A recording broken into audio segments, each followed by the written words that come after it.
যেতিয়া আপুনি ৰেল যাত্ৰা কৰে তেতিয়া এই হিলবোৰ নিশ্চয় দেখা পায়। আপুনি জানেনে এই হিলবোৰ কিয় ৰেলৰ চিৰিৰ কাষে কাষে দিয়া থাকে? প্ৰথমে জানিব লাগিব যে ৰেলৰ চিৰিবোৰ একেবাৰে সাধাৰণ নহয়।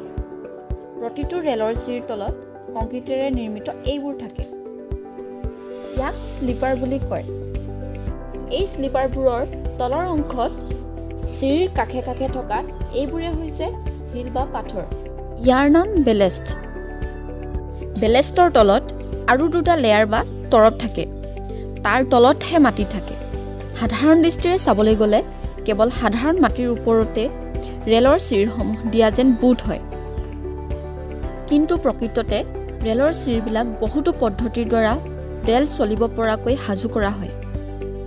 আমি নিশ্চয় দেখিছোঁ যে ৰেলৰ চিৰিসমূহ মাটিতকৈ অলপ ওখকৈ থাকে। চিৰিসমূহৰ তলত বহুতো বাতাৱৰণ নিৰ্ধাৰণ কৰা থাকে আৰু কংক্ৰিটৰ স্লিপাৰবোৰে ৰেলৰ চিৰিৰ গ্ৰাফবোৰ ধৰি ৰাখে। আনহাতে এই স্লিপাৰবোৰক একে ঠাইতে ৰাখিবলৈ এই হিল বা পাথৰবোৰৰ নিতান্তই প্ৰয়োজন। ক'বলৈ গ'লে দীঘল দীঘল স্লিপাৰবোৰ একে ঠাইতে ৰাখিবলৈ হিল বা পাথৰবোৰে সহায় কৰে আৰু লোহাৰে তৈয়াৰী ৰেলৰ চিৰিবোৰ স্লিপাৰবোৰে হোল্ড কৰে, অৰ্থাৎ একে ঠাইতে ধৰি ৰাখে।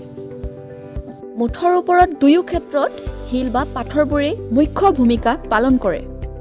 এখন ৰেলৰ ওজন কমেও 10 লাখ কিলো হ'ব আৰু এনে এখন ৰেল নিয়ন্ত্ৰণ কৰিবলৈ লো আৰু কংক্ৰিটেৰে নিৰ্মিত স্লিপাৰ আৰু হিল বা পাথৰবোৰৰ দুয়োবিধৰে যোগদান থাকে।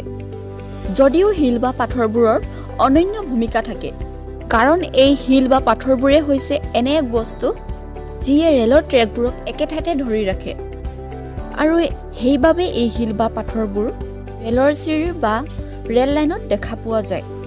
যদি আমাৰ এই ভিডিঅ'টো চাই আপোনালোকৰ ভাল লাগিল তেনে ভিডিঅ'টি লাইক, শ্বেয়াৰ লগতে আমাৰ এই চেনেলটো ছাবস্ক্ৰাইব কৰিব নাপাহৰিব।